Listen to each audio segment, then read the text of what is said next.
So, are the Chiefs on their way to a potential dynasty? Do the Eagles have what it takes to be contenders once again? And what did we learn from this past NFL season?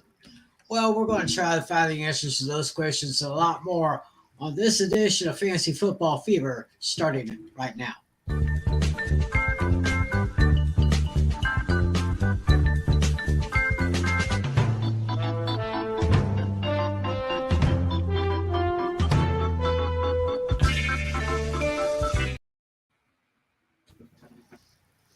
Pleasant good evening to you, everyone. Welcome to Fantasy Football Fever. It is Friday, February 24th, 2023. Yeah, we've been away for a couple of weeks. I guess we were kind of recovering from the Super Bowl and all that hoopla. And of course, I attended a concert this past Sunday night. I went to see Journey and Toto. It was fabulous. We'll talk about that later. Or y'all get a hold of me on Facebook. We'll talk. Right now, we're here to talk about football, and of course, here joining me to talk about football is, of course, my buddies, John Natali and John Flynn. How you guys doing? Yeah, doing great. Hello, guys. All right, so Flynn, are you back to your one show a week schedule now? Yes, thankfully I am. I mean, as I'm going back. I'm back on next week after taking a well-deserved week off this week. So. So now I can finally turn my attention towards baseball season. Spring training tomorrow. Coming up. Spring training coming up for baseball fans. Basketball, of course, is pretty much almost. Probably, I think right now in the second half of the season. It's the second day back from the All-Star break in the NBA, and then in the NHL, there's 6 more weeks left in the regular season, and then the Stanley Cup playoffs begin. The XFL just started. The USFL will probably start next month, and NASCAR. So there's lots of other sports going on right here, but we're going to be talking about football. And why don't we go ahead and get to it right now? Super Bowl 57. Oh, that is the wrong button I need to press. Let me go ahead and we'll get this up here. Let everybody check this all out here. So there we go. We'll get that screen up there. Super Bowl 57 from State Farm Stadium, Glendale, Arizona. And I guess, if y'all didn't watch it or if y'all weren't paying attention, well, it was the Kansas City Chiefs defeating the Philadelphia Eagles by a score of 38-35. Eagles had the best record in the league coming into the game, and Chiefs were kind of riding high here. Let's take a look at some stats here. Patrick Mahomes, 21 of 27 for 182 yards and 3 touchdowns. Jalen Hurts on the other side actually outplayed Patrick Mahomes, believe it or not. Hurts went 27 of 38 for 304 yards and just a lone touchdown. Isaiah Pacheco was a rushing leader for the Chiefs with 15 carries for 76 yards and a touchdown. Mahomes ran 6 times for 44 yards. Jerick McKinnon, 4 rushes for 34 yards. And the young Sky Moore had 1 rush for 4 yards right there. Hurts not only led the passing, but he led the rushing for the Eagles, actually. 15 carries, 70 yards, and 3 touchdowns.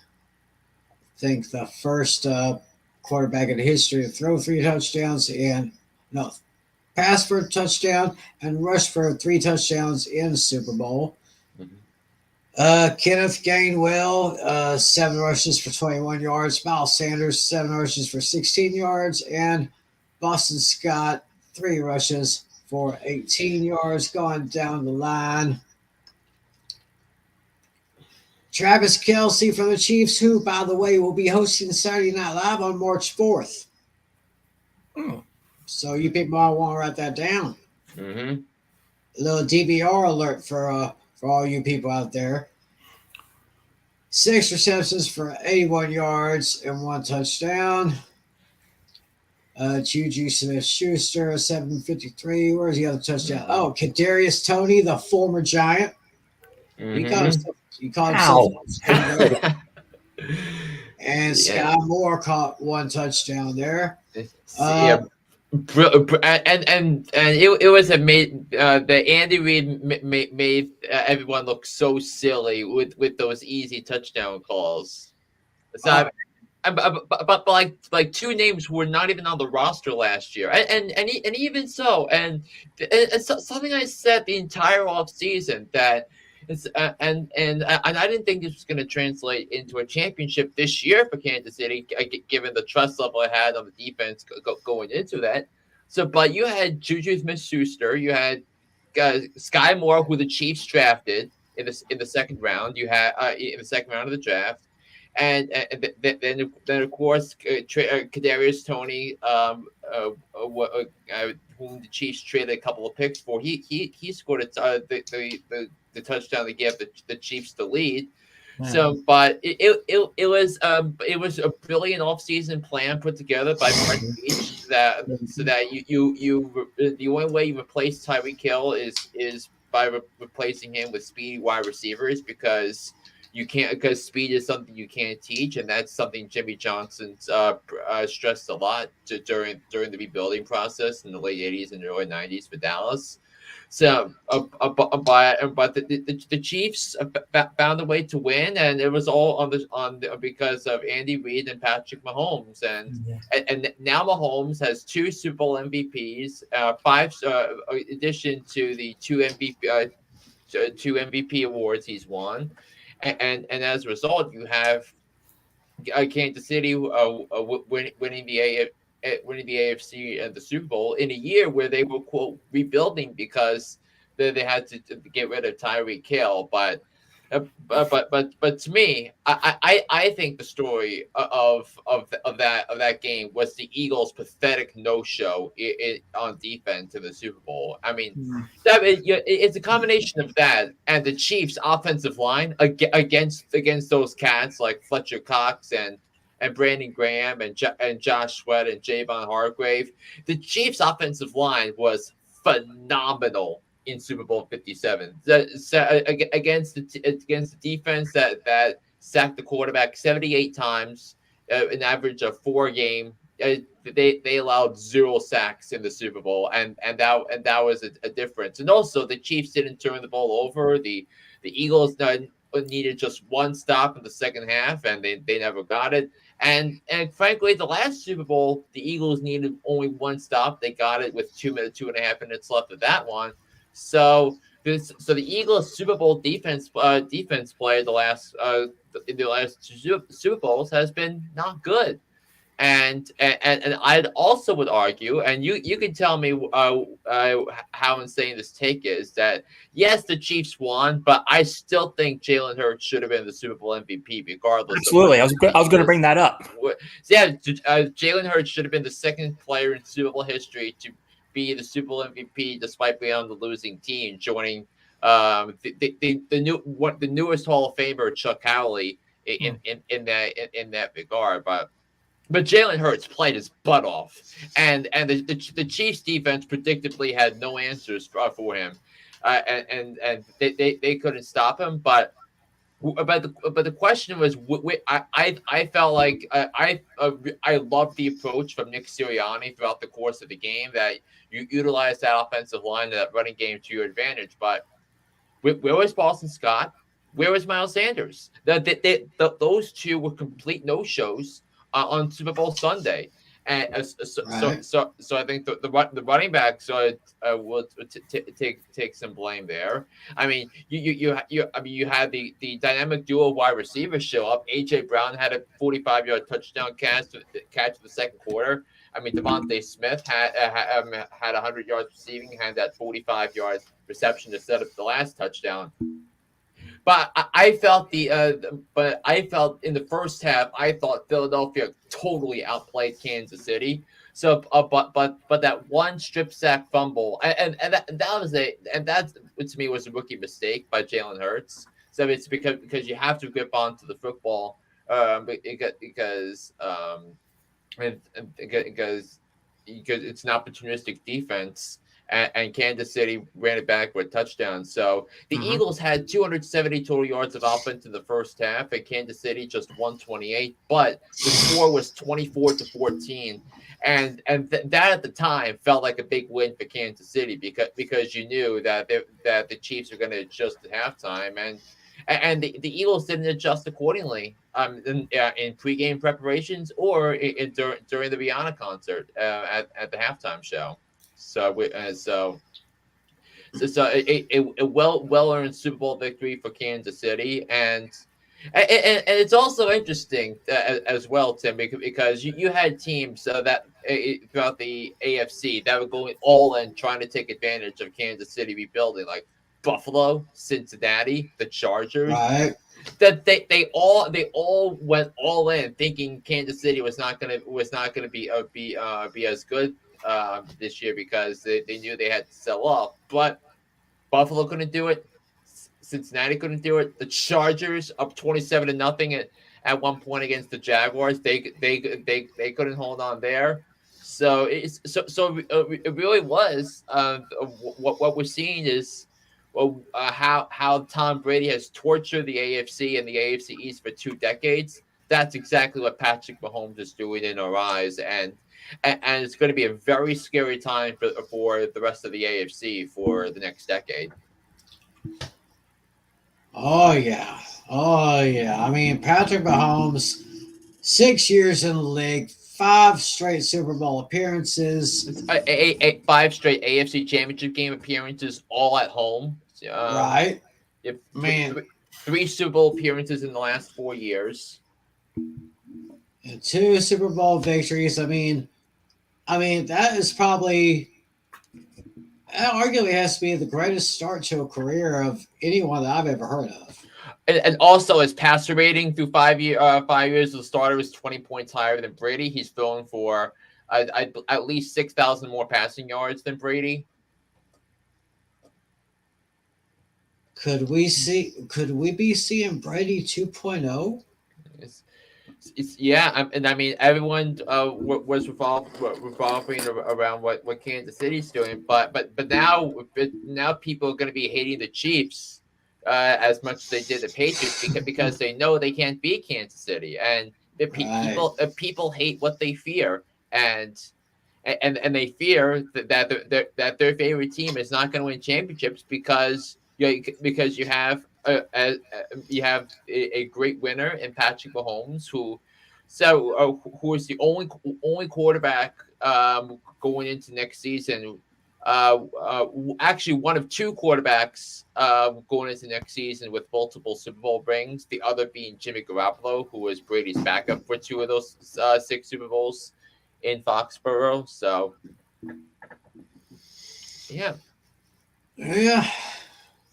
Anything you want to add there, Natalie? I think Flynn covered just about everything. There could be a couple cases for others could have been the MVP, like that. That second fumble recovery by Eric Berry that never happened. Like had the call stayed, Eric Berry would have had 2 defensive touchdowns that could have given him the MVP. And correct me if I'm wrong, but wasn't the last player who won a Super Bowl MVP that played defense, wasn't that Ray Lewis? I believe it was Ray Lewis. Yes. Yeah. And oddly enough, had Kadarius Toney returned. No. Actually, it was Malcolm Smith for Seattle. Oh, 2014, I believe. Yeah, 9 years ago. Yeah. Oh, okay. And then had Kadarius Toney returned. And also Von Miller for the Broncos. Oh, that's right. Yeah, I forgot about those. Yeah, but since then it's been Brady, Foles, Brady, Mahomes, Brady, Cup, and Mahomes. Yeah. We haven't had a defensive player in a while, so maybe a defensive player is due. Yeah, and then had Kadarius Toney return that punt for a touchdown. Oh, that would have been something. But that was the longest punt return in Super Bowl history, though. Yeah, and That was beautiful. And that was a big moment in that game because Kansas City was up by one. They had all the momentum. They forced 3 and out on Philadelphia, and then they returned the punt. Returns the punt down to the 5-yard line. And remember, Antonio Brown started his career returning kickoffs with Pittsburgh back in the day. Right. So could Kansas? So if Kadarius Toney stays healthy, that could be one of the great all-time trade heists in NFL history. Yeah, and obviously, I mean, you can't fault Joe Shane for doing that because the Kadarius Toney didn't belong and with the Giants culture, and he was a Dave Gettleman disaster, one of the many Dave Gettleman disasters with the Giants. But credit Kansas City, and that's a credit to the brilliant coaching of Andy Reid and Eric Bieniemy, who's now the offensive coordinator for Washington, and has the assistant head coach tab slapped on it as well, and then of course Patrick Mahomes, so being the best quarterback in the NFL, and in a league where there was a lot of debate on who the best quarterback in the league was going into the season. You could argue Josh Allen, you could have argued Aaron Rodgers, you could have argued Joe Burrow for how he won multiple road playoff games last year for Cincinnati, and then he won another one this year. I actually put Russell Wilson in my top 5 preseason, but I mean that proved to be a miserable take. But I argued for Patrick Mahomes because when it comes to winning football games and when it comes to being an incredible a quarterback who all does is win, and given the consecutive championship games that held in his home stadium, I argued Patrick Mahomes, and he had another season like that, and added where he was the first player in 23 years to be to win the NFL MVP and the Super Bowl in the same year. The last being Kurt Warner in 1999 for the greatest show on turf, St. Louis Rams. Right. Yeah, that was pretty good. They're looking at defensive numbers here. Kansas City. I think they had a fumble that was recovered. Philadelphia had 2 fumbles, and one of them was picked up by the Chiefs here defensively. And I thought that should have been a second fumble right after the Chiefs scored on the opening drive in the second half. They looked at it in review, but I think that the number you need to know is on the right side. You look down that list for Philadelphia. No sacks, nothing, zilch, nada, zero. And no, but also I want to hear your take. I want to hear your take, guys. What was your reaction in real time on the holding call on Bradbury at the end? I was about to bring that up, and it looked like it may have been a minor hold, if there is such thing as a minor hold, but obviously it wasn't seen. My network has gone kaput. Oh, you tried to save a buck on it? Not so smart. There is a smarter way to save. Now is the last chance to switch and get the new Samsung I think Galaxy in S23 terms Plus of watch and defensive tablet on us. Don't wait. Visit Verizon today. Hold up. I got something going on here. The ad on the right-hand corner. Yeah. So, but I think in terms of the consistency with the reps all year. I mean, there has been a lot of complaining about the refs all year, and it was another example. I mean, all those soft buffing the passer penalties. I mean, going back to Week 5 Monday Night Football, Raiders Chiefs, when Chris Jones got flagged for roughing the passer, even though he never roughed the passer. I mean, Grady Jarrett and. I mean, it's unbelievable that it's just not football when they're calling these soft penalties. Yeah. Yeah, he looked. Yeah, it looked like I said. It looked like a minor hold to me. It didn't look like too blatant of a hold, but I guess in the NFL, a hold is a hold, and It's obviously, and also, I mean, think of the situation at the time. The Eagles had just stopped Kansas City on third down, and would have forced the Chiefs to kick a field goal to make it to give the Eagles a time to either tie the game on a field goal with a minute 48 left and a timeout left. So, but that gave Kansas City a fresh set of downs, and that basically the outcome of the game was decided right there. And Pacheco sitting down on the 1 yard line to milk more clock. It was I think you're talking about McKinnon. Yeah. And then that was a very smart play. That was smart. Yeah. Remember when Ahmad Bradshaw realized before it was too late when he scored the touchdown? And he tried. Yeah. I saw he actually tried, but no, he sat down in the end zone, unfortunately. Yeah. But unfortunately, that didn't matter. Right. Yeah. So that was pretty much it right there. It was the Chiefs coming out on top with a Super Bowl victory over the Philadelphia Eagles by a score of 38-35. Yeah, and all and the Cowboy fans like Tim get to see exactly what those filthy chickens were like, and the defense, they were more like those filthy chickens. Yeah, but I mean, I'll say one thing: those chickens, they have a talent. They have an awesome quarterback. I mean, like we said, we believe that. I mean, the statistics showed that Jalen Hurts actually outplayed Patrick Mahomes. He passed for 300 yards, 3 touchdowns, and rushed for 1 yard in a losing effort. I mean, how can anyone not consider him the MVP of that game? Yeah. Mm-hmm. That's totally amazing. Totally amazing. I mean, he totally would have been the. I mean, I tweeted at halftime, if the Eagles win the Super Bowl, if the Eagles wind up winning that Super Bowl, Jalen Hurts will win MVP. Oh yeah, for sure. Oh yeah. Yes, I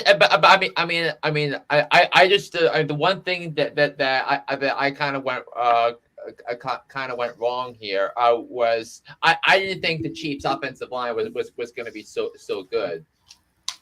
Oh yeah. Hey, look who's watching us. It's A Pizzle 90, my fellow horseman. Yeah. Oh, what else he said? Oh, he said so. Love the shirt. Oh, thank you, Alex. I had this shirt custom made for the big concert that I attended. So check out my Facebook. I've got pictures and videos from the show. You're gonna love it. So put them in here for lessons learned. Hey, Alex, are you busy? You're not doing anything? Here, let me see if I can get the. Yeah, I just sent the link over to him. Oh, you sent the link? Okay. Yeah. We'll see if we can get it. We can see if we can get my fellow horseman in here, and of course, a member of our Fantasy Football Fever League, of course, Mr. Alex Putnam, who of course is our good friend and huge fan of the Miami Dolphins, who I believe could have a better season next year if Tua stays healthy. Yeah, I mean, with the Dolphins, I definitely think they need to have improvements on their defense. But they have the least amount of draft capital in this year's draft. And remember, their first round pick was forfeited because they tampered with Tom Brady free agent negotiations back in March, and that it's against the rules. And the Dolphins rightfully got punished for it.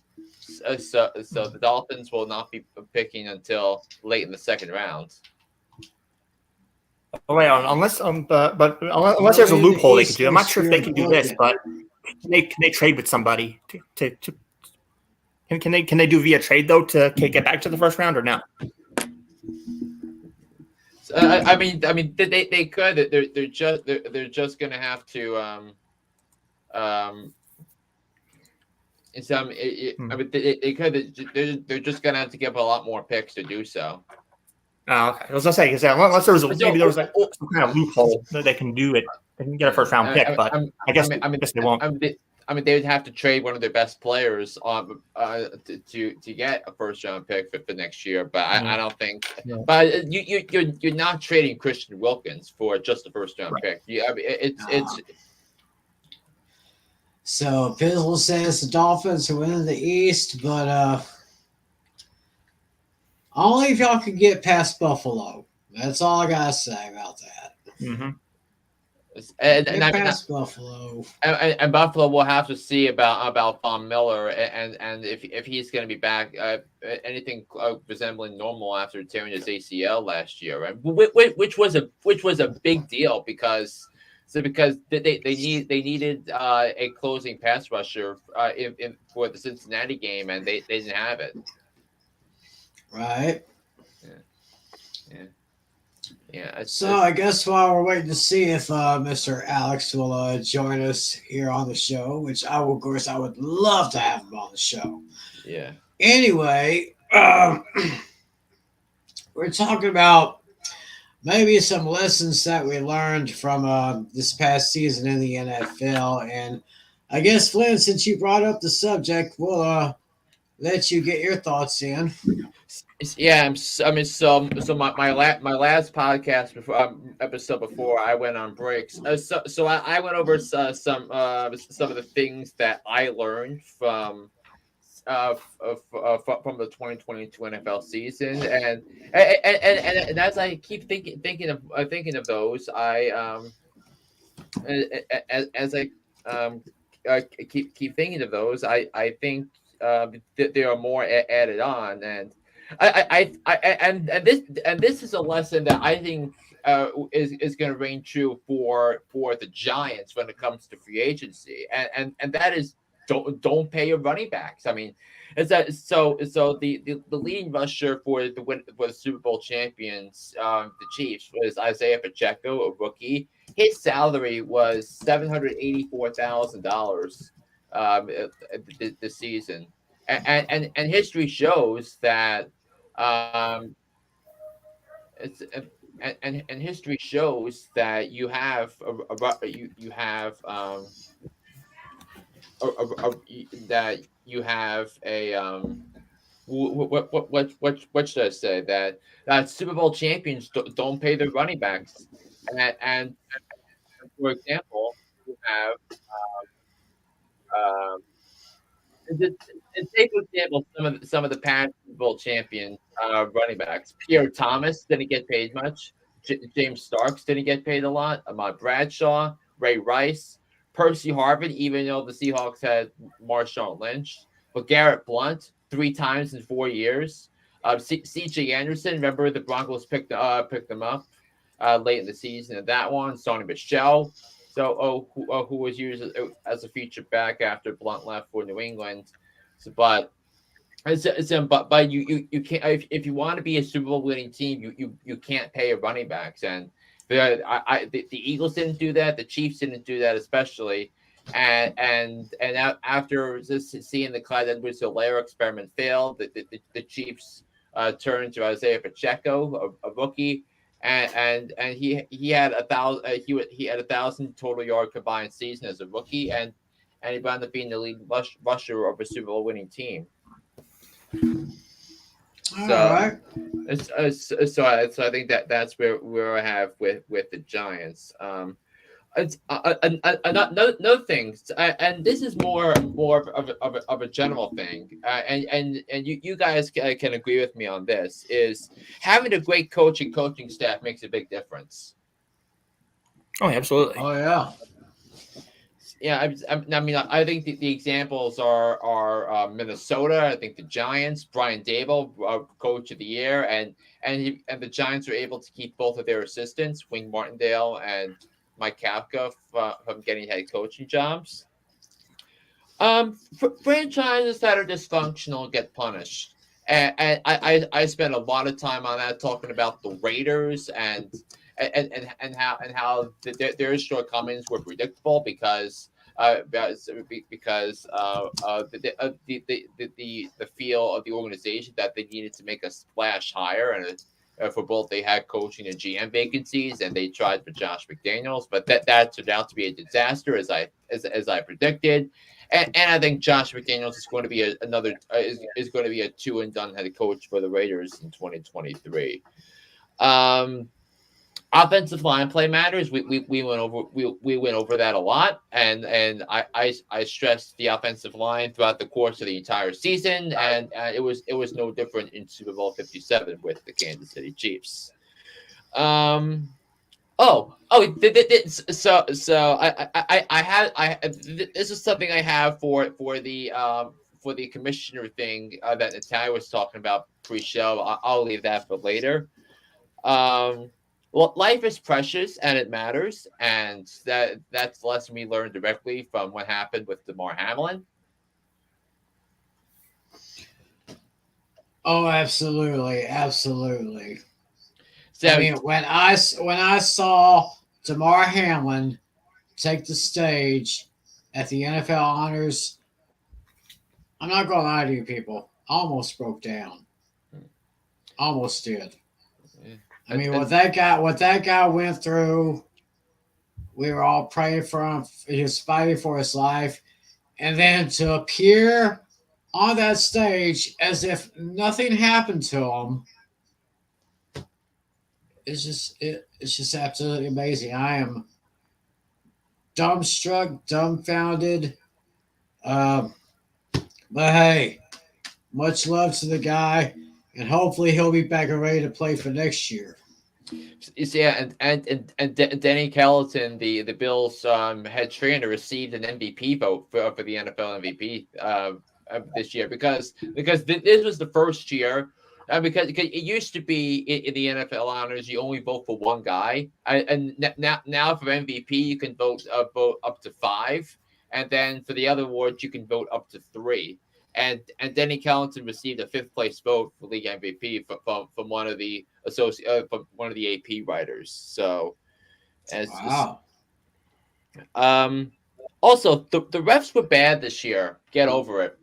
I mean, so you could talk about the refs all you want, but I think the post game commentary from the Eagles following the loss, there was not one dose of blame that was handed by the Eagles to the refs because the Eagles knew that they got their butts kicked in terms of a coaching perspective and in terms of an in-game execution perspective, and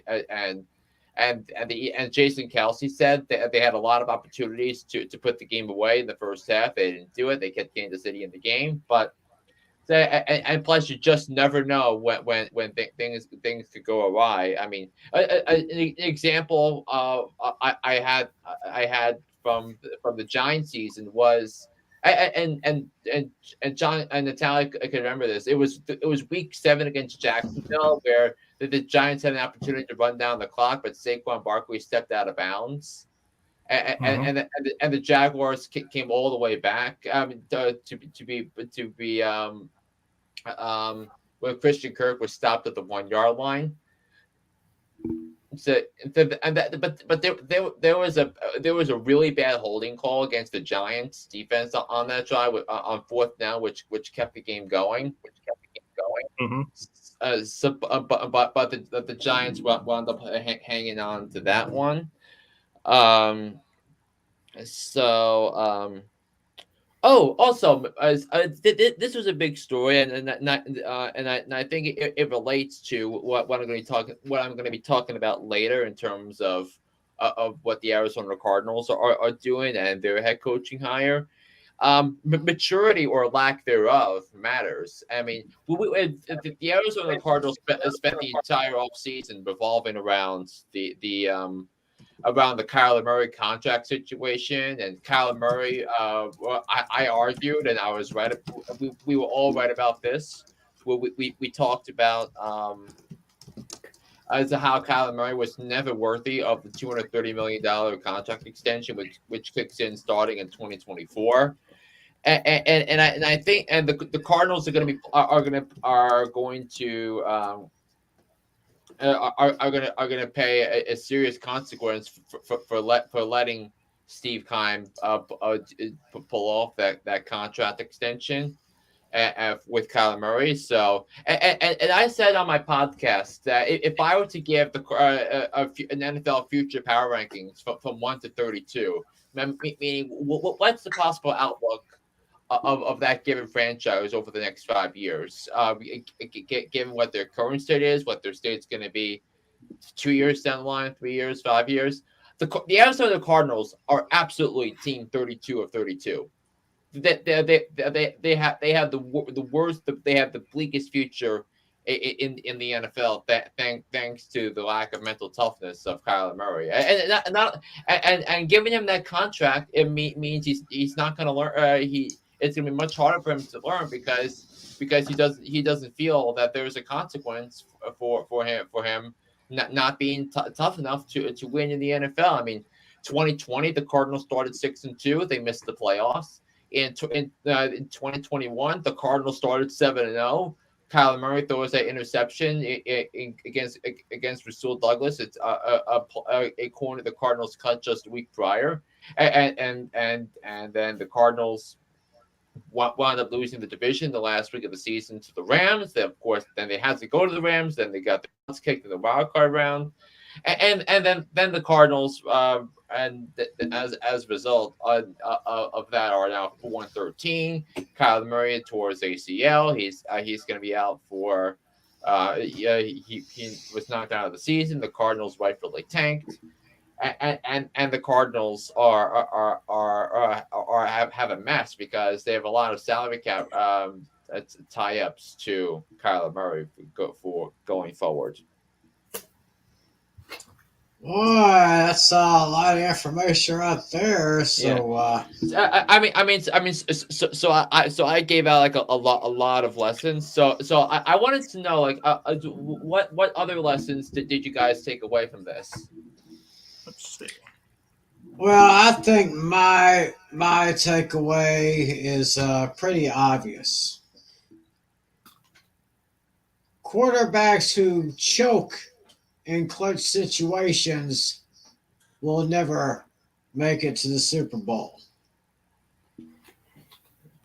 And I think you know which quarterback I'm referring to. Jalen Hurts? No. Dak? Joe Burrow. Dak Prescott. Mm-hmm. He led the league in interceptions, and most of them were in clutch situations. He had a good number of them returned for touchdowns. The overtime game against the Jaguars, when Alex threw an upset special, he said that Jacksonville would win. I thought he was crazy. And then, we all know what happened. Dak choked again. So, I guess that's the only real lesson I learned as far as my team is concerned. Yeah. But probably for the AFC,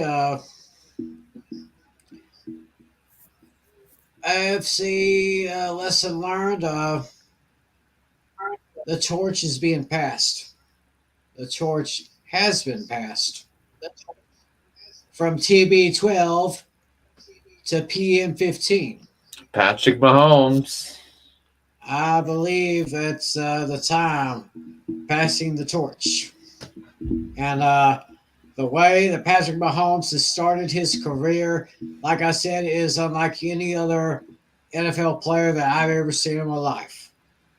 This guy is destined. Oh my gosh. I mean, I can't even possibly imagine this future that this guy has. It's just absolutely amazing. So yeah, and another interesting thing for Mahomes about Mahomes is because I believe the myth for years, and I think Mahomes is the exception to the trend. I still don't think it's going to be that, but I used to have this theory that Big 12 quarterbacks are never successful in the NFL. And, right. we've seen that with think of big quarterbacks that came out of the Big 12 over the last 10, 15 years, like Vince Young. He fizzled out. Sam Bradford. Remember Sam Bradford of Oklahoma? Right. He was a draft bust. Baker Mayfield. I don't think he's gonna be winning anything. I was gonna say Jared Goff, but he's from Cal, so it was a Pac-12 school, Right. and I feel it's gonna be a lot harder to get a Big 12 quarterback from what's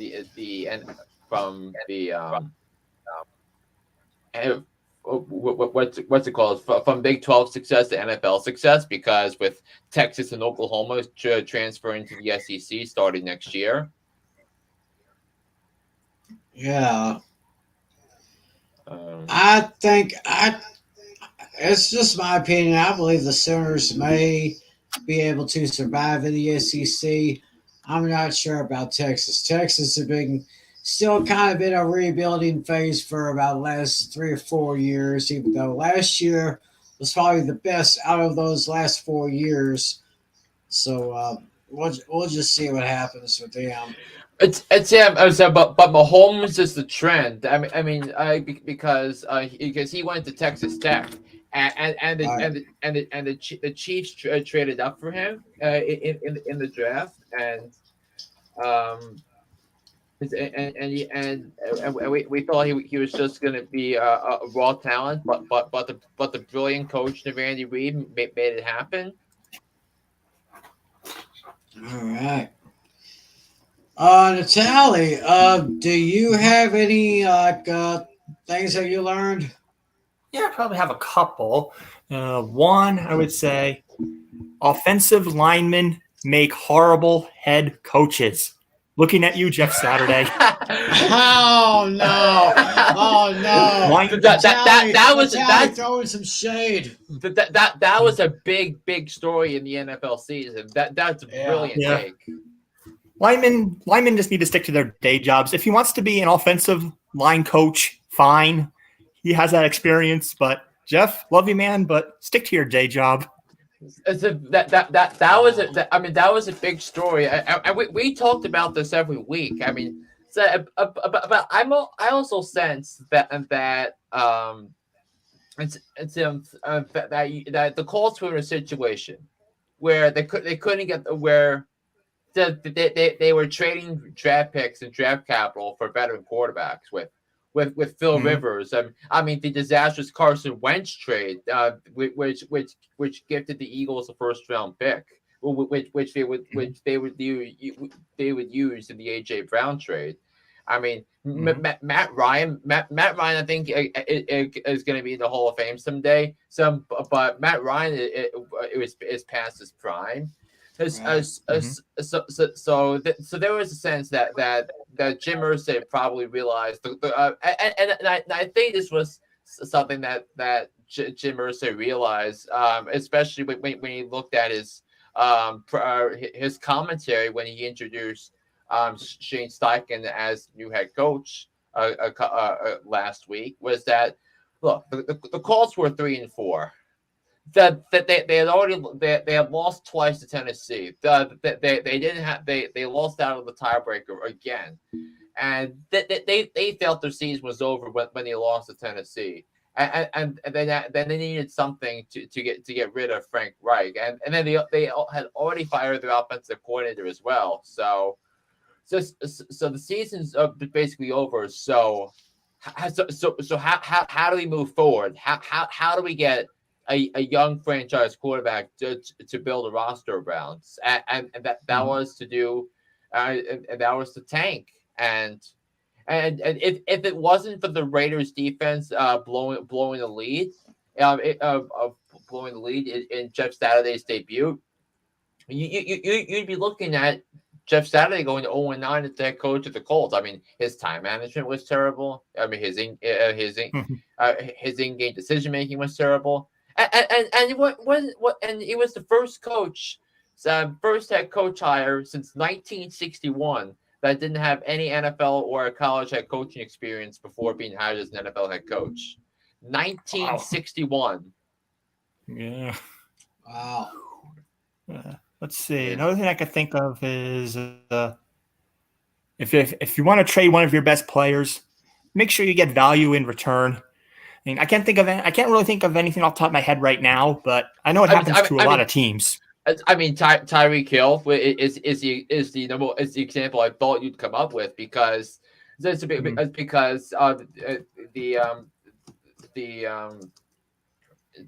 what was it? The Chiefs got their first, second, fourth round picks back from Miami in that trade, and they used a second round pick to draft Sky Moore, who caught a touchdown in the Super Bowl, and then they used with the 2 first round picks they had. The Chiefs knew they needed to rebuild their defense.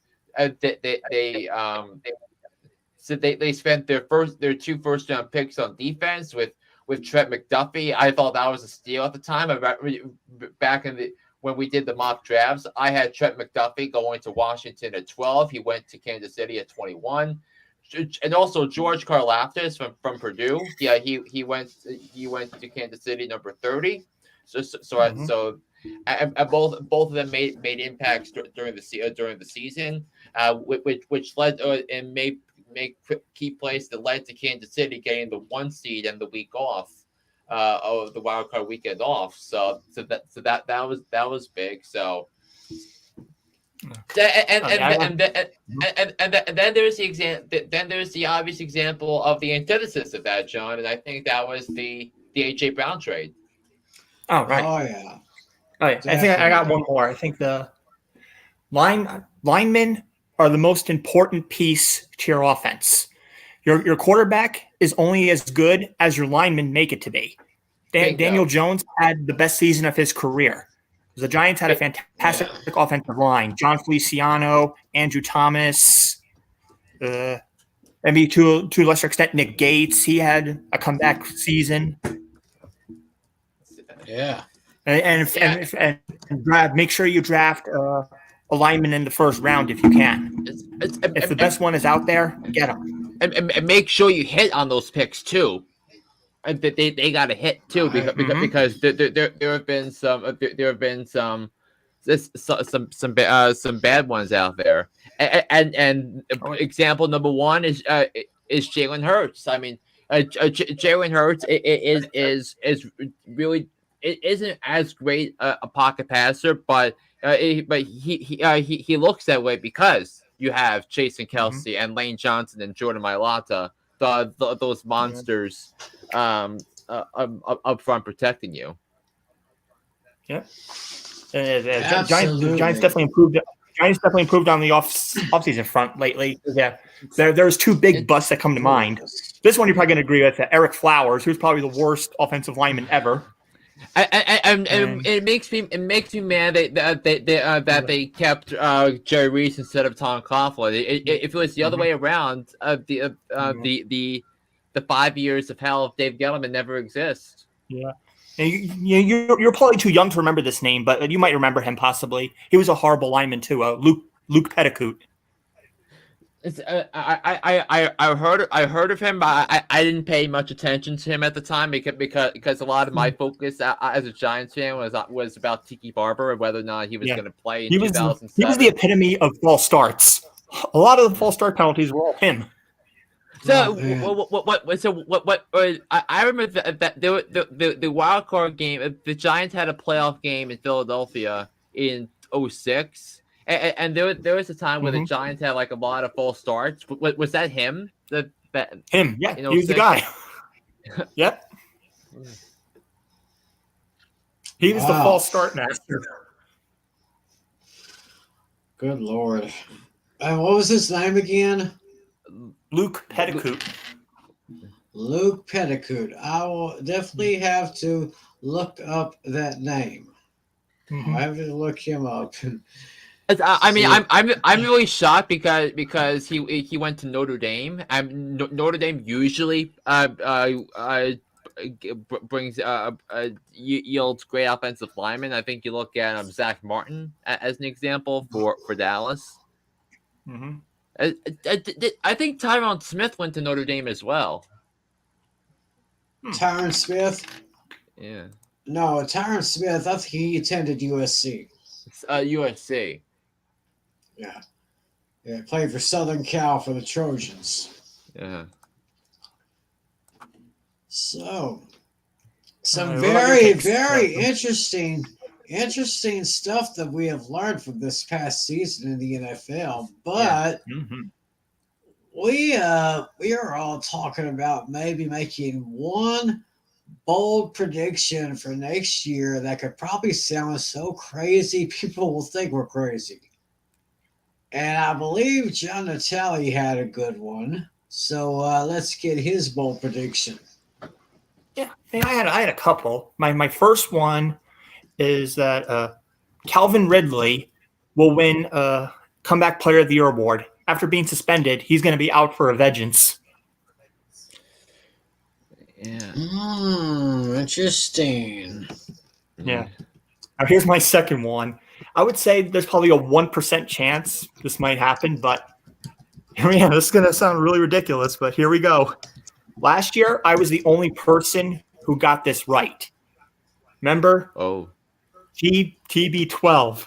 First time he announced his retirement, I'm like, he is going to Brett Favre us and come back. And guess what? I was correct. Now, here we go. He did it again the same day, February 1st. I'm retiring. 40 days later, May 13th. I'm calling it now. On May 13th, Tom Brady announced, March 13th, excuse me. He's going to announce, I am coming out of retirement to sign a 1-year deal to play for the San Francisco 49ers. The 49ers need a quarterback. Jimmy Garoppolo is gone. Brock Purdy is hurt. Trey Lance, who the heck knows where he's going to be? Trey Lance has problems completing the forward pass anyway, so. Yeah. There we go. 49ers need a quarterback. Hey, Brady, suit up. You're playing with us. May 13th. He signs March 13th. He signs that 1-year contract. Same anniversary. Maybe I'll be the only person correct again. Let's see. Wow. Those are my two. Calvin Ridley, Comeback Player of the Year, and Tom Brady comes out of retirement for the second time. Pretty bold statements right there. Brady unretires again and plays with San Francisco. And Calvin Ridley wins Comeback Player of the Year. I would say that is extremely bold right there. Flynn, what have you got? Okay, so I'm looking at because I think you're looking at I could see the Bengals winning the Super Bowl next year. I'm winning their first ever Super Bowl next year. It's because I think it's going to be a time for Joe Burrow to win one because he's that good of a quarterback. So I think that's one as far as from the AFC. That's what I should suspect. But I think in the NFC, okay.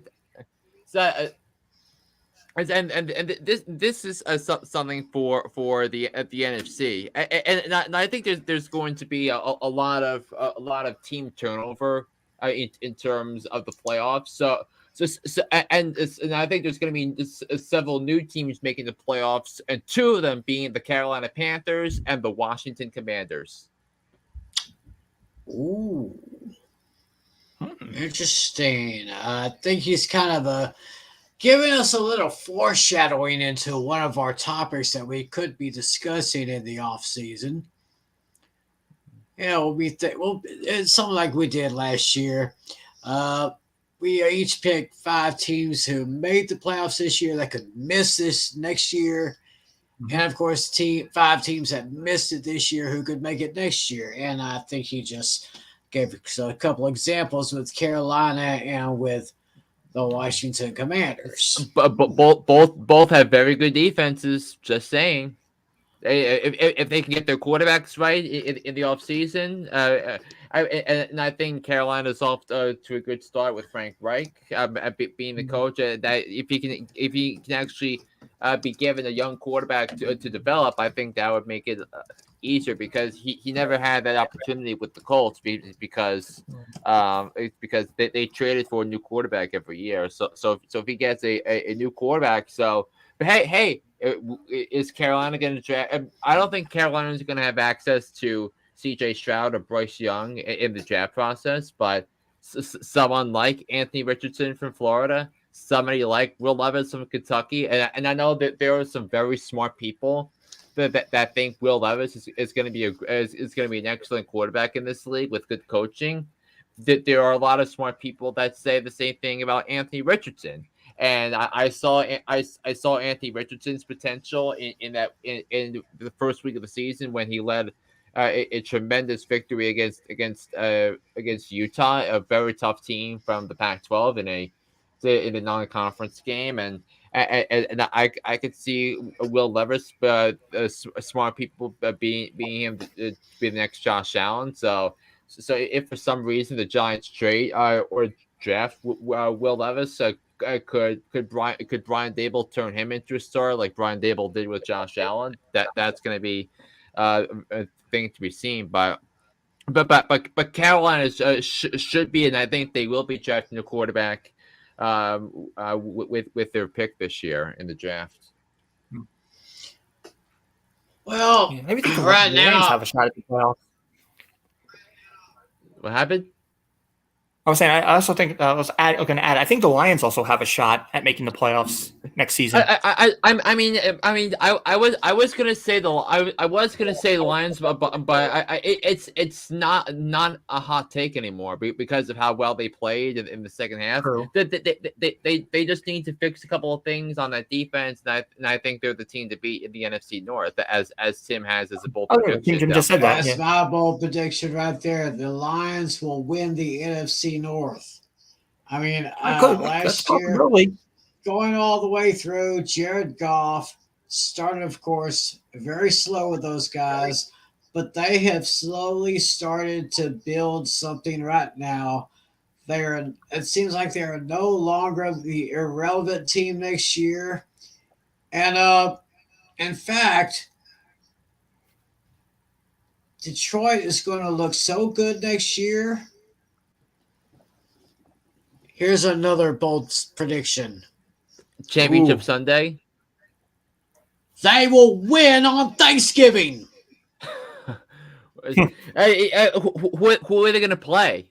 That's the thing. I think the Thanksgiving game this year is on Fox. So they'll have, it'll probably be either Green Bay, Minnesota, or Chicago. Because that could be I'll be a divisional game on Thanksgiving. That would be awesome. But I mean, the way the Lions have played, especially the last half of the season, I got a chance that they could win the South, win the North next year, and they will win on Thanksgiving. So all of you Turkey Day people who've been watching the Lions lose and lose and lose every Thanksgiving, mark my words. You'll be having something very good to be thankful for this year or this coming year. Stay tuned for May. We'll find out who they play then. Right. Stay tuned. Schedule comes out the end. So yeah, that's pretty much my prediction. And we want to hear your bold predictions too, guys. Yeah, we want to hear your bold predictions. I was saying, let's see your bold predictions in the comments. Let us know. Yes, comment section. Let's get your bold predictions. Let's hear what y'all took away from this past season. Bold predictions. We're gonna be around. I mean, the season may be over, but the business goes on 24/7. So we got a lot of shows planned over the next few months during the off season. We'll got some we even got content that's already been planned, and we're going to be planning on those. So I guess if there's nothing else, I guess we can go ahead and put a bow on this thing. We still have a couple of more things to do, and that is because I know Natalia wanted to play commissioner for a hot minute. Right. We have this idea before the show. If we were the commissioner of the National Football League, if there was a rule that we'd like to change, or if there is a rule that we want to implement, what would that be? Yeah. I thought of three off the top of my head. My first one. I mean, go ahead. Oh, yeah. I mean, the first one I thought of. This was implemented a couple years back, but it was only one and done. I wouldn't mind seeing this again. The ability to challenge pass interference calls. That was a total failure. That was a total failure.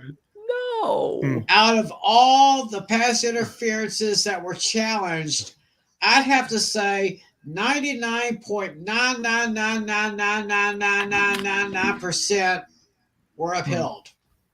By the way, let me. I would say only challenge it though if it's for a touchdown. If it's only for the end zone ones though. That's what I meant. The ability to challenge it only in the end zone. That's it. Only in the end zone. Only in another the one end zone? I had. You can. Another one I had. Well, this one I think is kind of unique.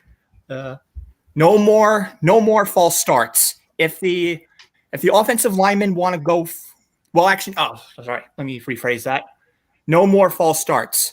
The offensive line should be allowed to trick the defense into jumping off sides. I think that would be kind of cool. That's the objective. If you want, try. If you get tricked, it's your own fault. So the NFL is not going to do that because it increases the risk of injuries. Mm-hmm. Another one I had in mind was eliminate ineligible man down the field. If the offensive linemen want to go out for a pass, let them. I don't see the big deal about that. I would love to see more of that, more offensive linemen touching the ball. So basically, what Natalia did was he laid out three rule changes. One of them made sense. Sorry. Oh, my bad. I had one more. Sorry, I forgot one. All right.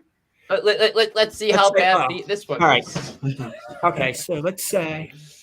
Okay, so let's just say hypothetically, the defense gets an interception. Fine, but if they get a penalty, even if it's after the interception, they don't get the ball because technically the penalty was on the defense.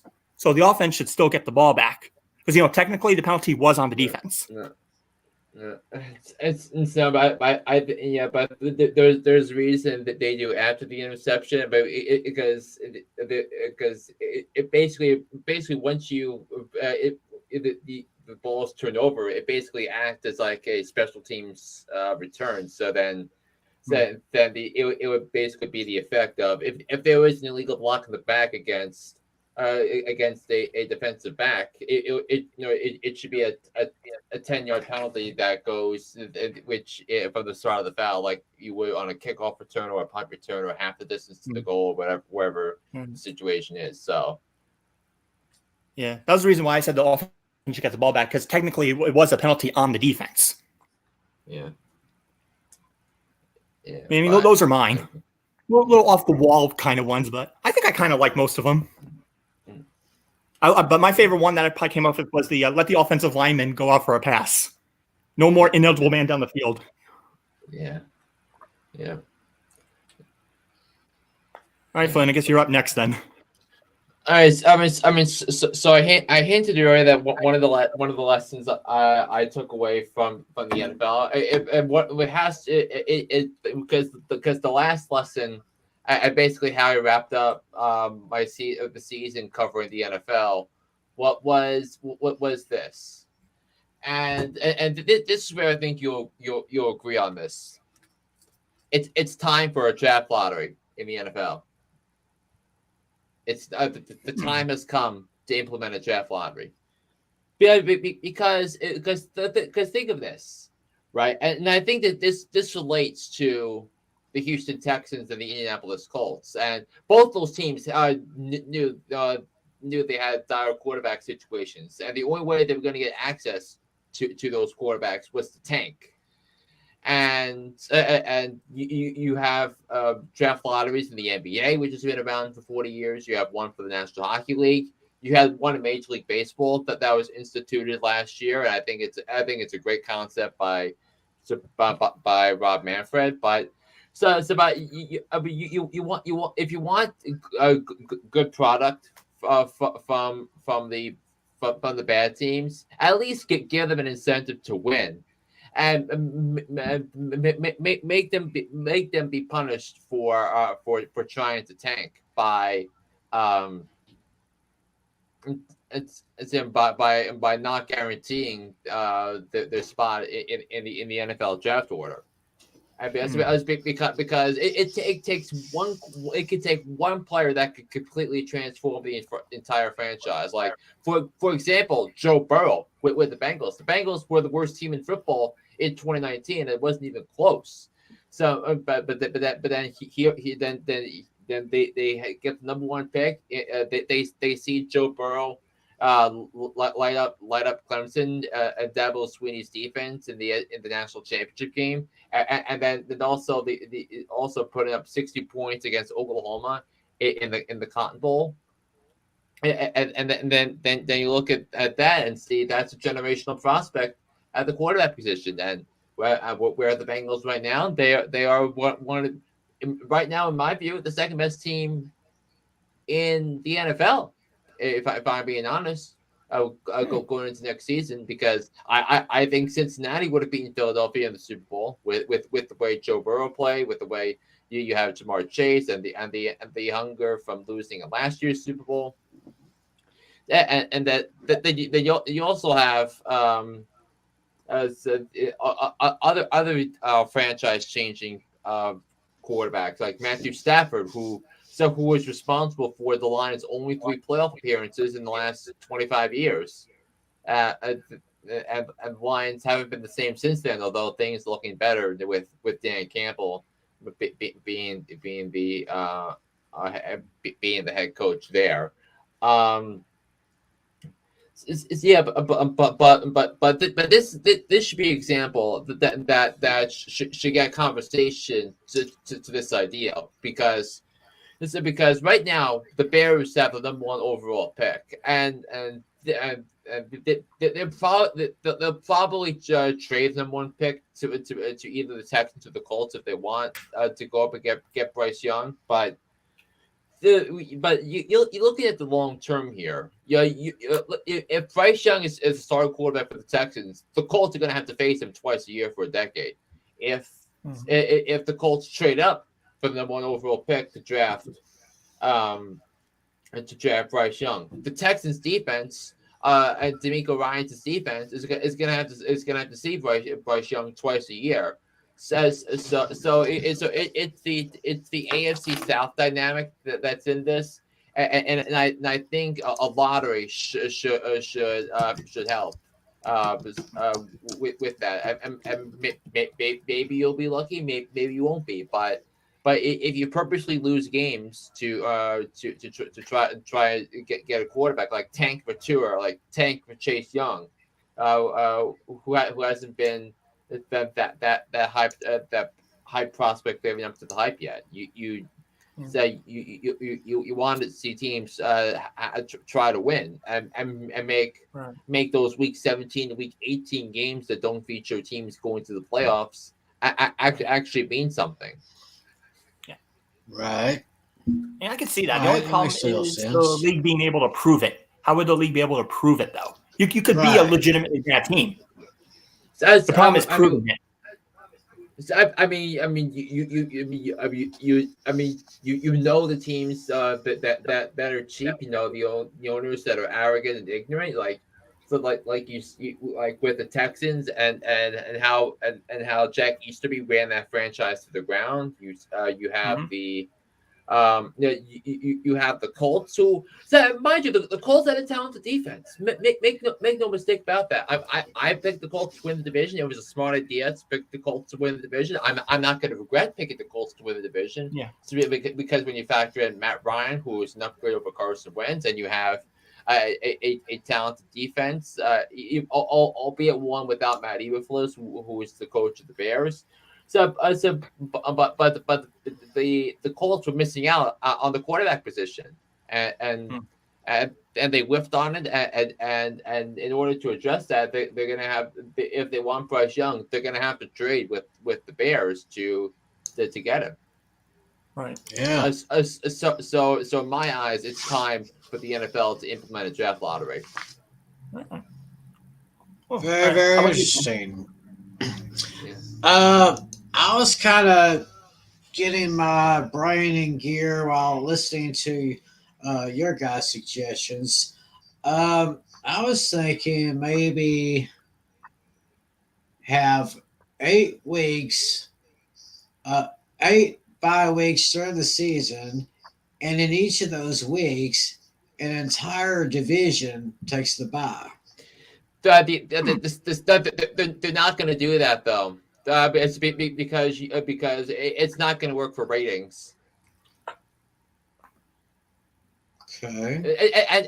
And since we know the NFL is more concerned about ratings than anything else, they're going to. Right. That's why it kind of shocked me because week 9 this season. There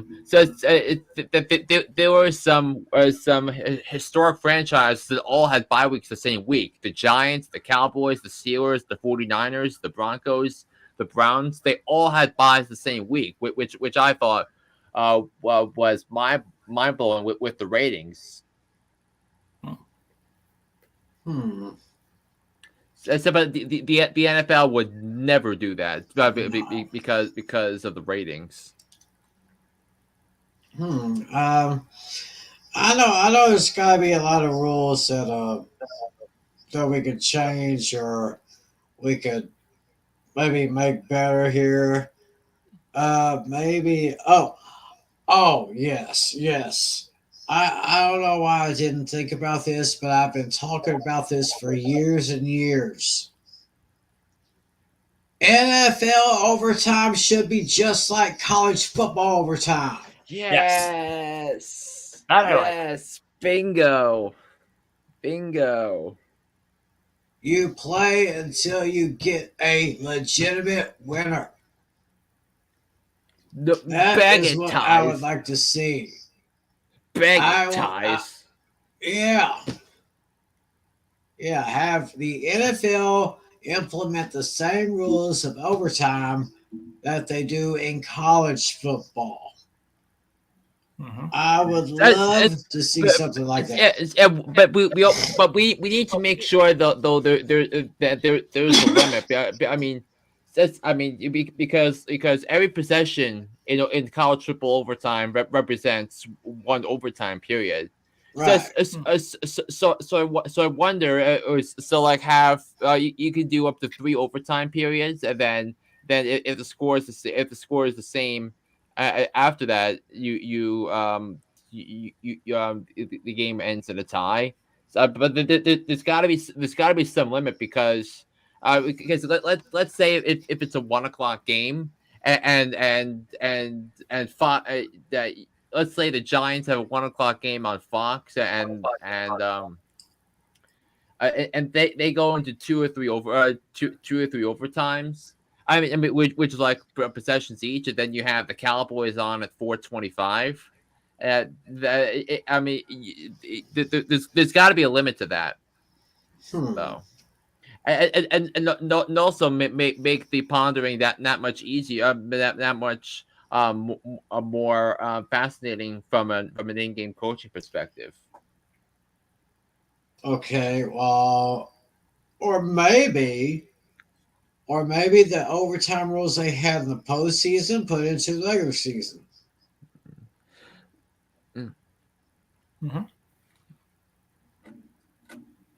I wouldn't frown on that. Mm-hmm. Yeah, just I like that. These rules that with some we'd like to see, some we'd like to change. You people watching out there, if you were a commissioner of the league and you wanted to make a change, what would you make? What would you change, or what would you tweak a little bit? Let us know in the comments section below.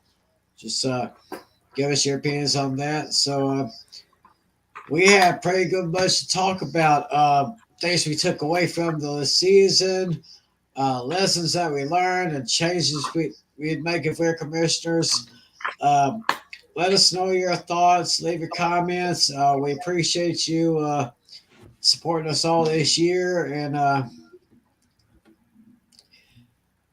I guess this pretty much marks the final show of the league year for the NFL, because the new league year starts actually next month.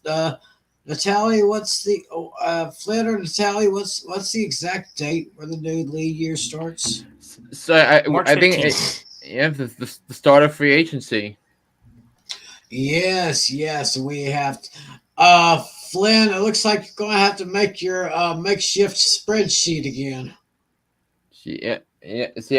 I believe I will, but we'll see when we go back on the air for that matter.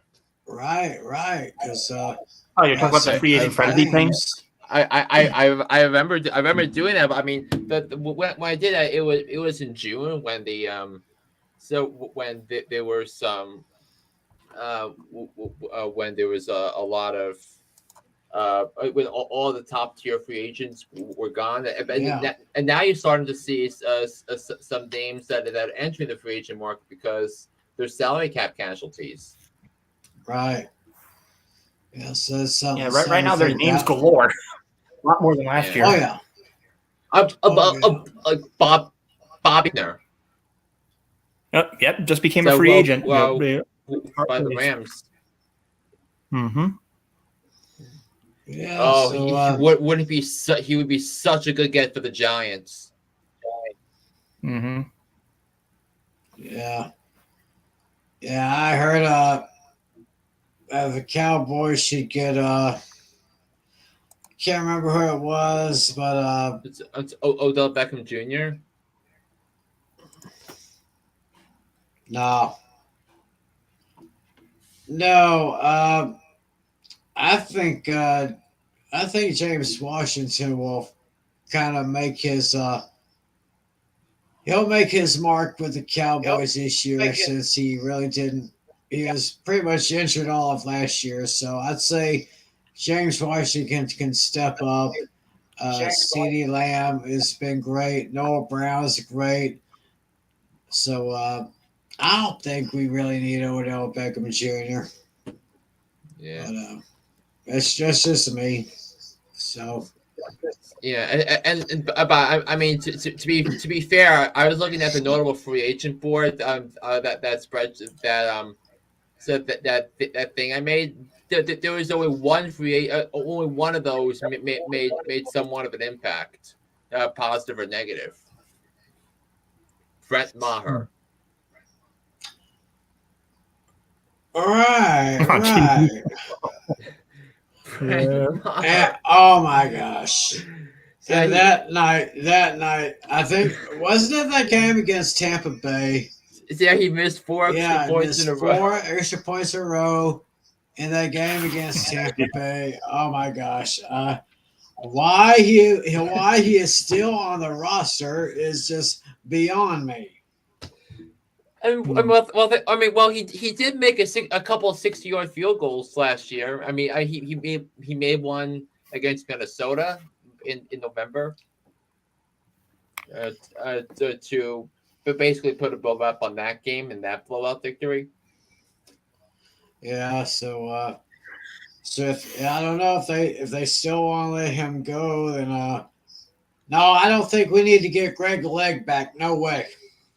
I guess we can just settle with what we got here. So unless the Cowboys decide to draft a kicker, which I would wait until probably maybe the 6th or 7th round, maybe, but I don't know. That's just my opinion. Yeah. Also, I think we talked about like NFL lessons. Fantasy football lessons, like playing fantasy, because this is a fantasy show after all. Yes. We got to. Yeah. Yeah, and I look at a lot of like the expert mock drafts, and they save wait to last round to take their kickers. I think they're onto something there. So, and because you're gonna have to drop players to get new players for bye weeks and stuff. And a lot of players, fantasy players, generally tend to drop their kickers for bye weeks because they need to get another kicker. Then you can take advantage by picking him up, stashing him on the bench during the bye week, and then when he comes, player comes off the bye week, you can slot him in. I see that a common mistake a lot of times. Oh yeah, I think I've been a victim of that maybe once or twice in the last few years. So yeah, there's a definitely good reminder for all you fantasy players out there. Yeah, I think my lesson was stop stockpiling.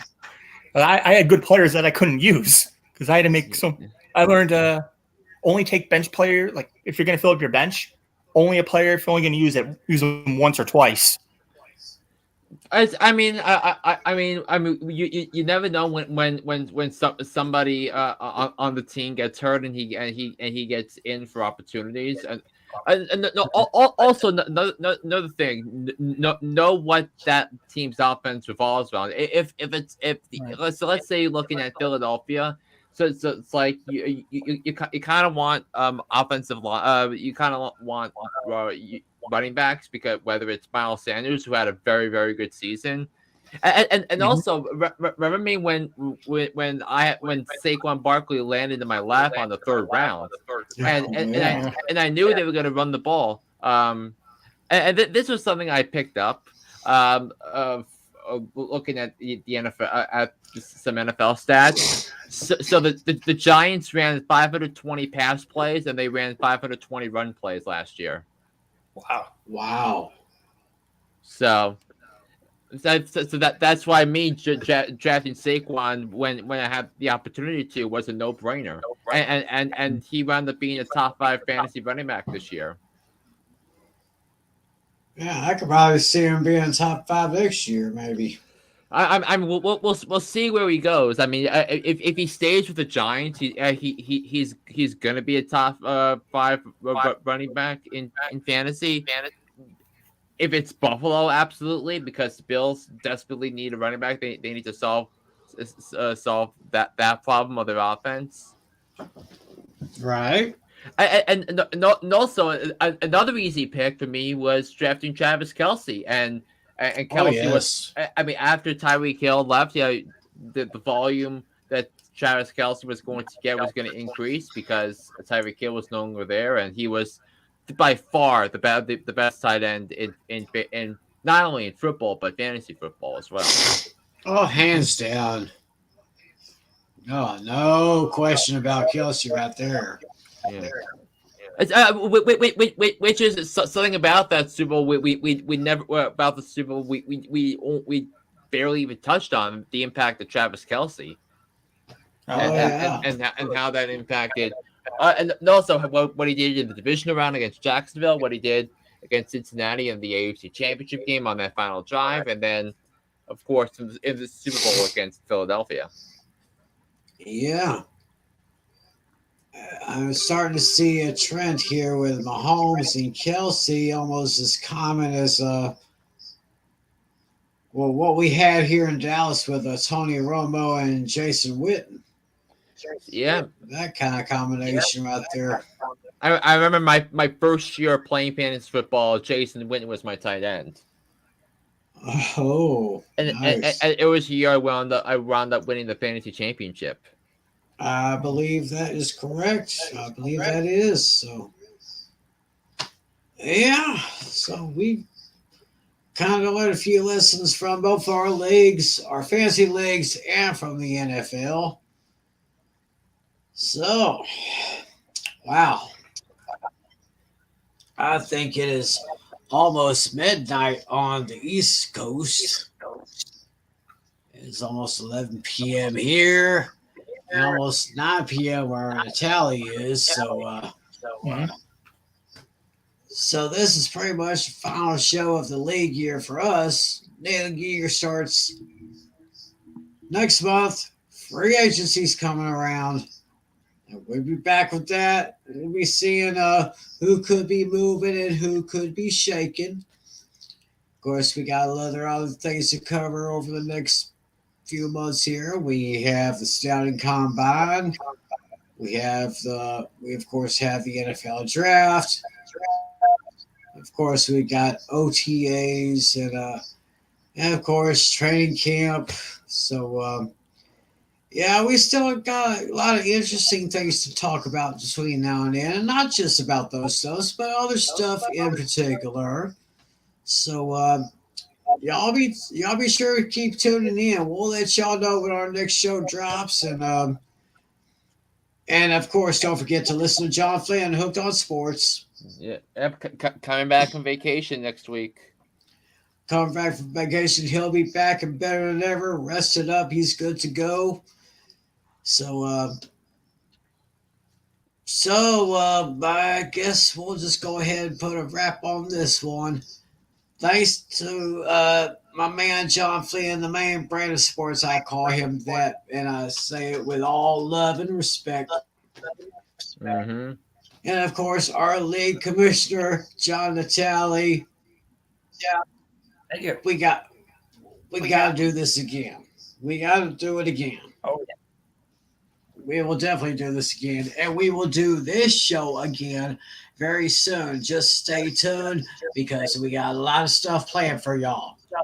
For John Natale, for John Flynn, my name's Tim McClellan. Thank you, people, for watching us all through the season, but stick with us because we ain't even started yet. So where's that one button that it is? Oh, there it is. All right. Thank you, guys. God bless you. We love you. We love every single one of you. And as always, be a good sport. See ya.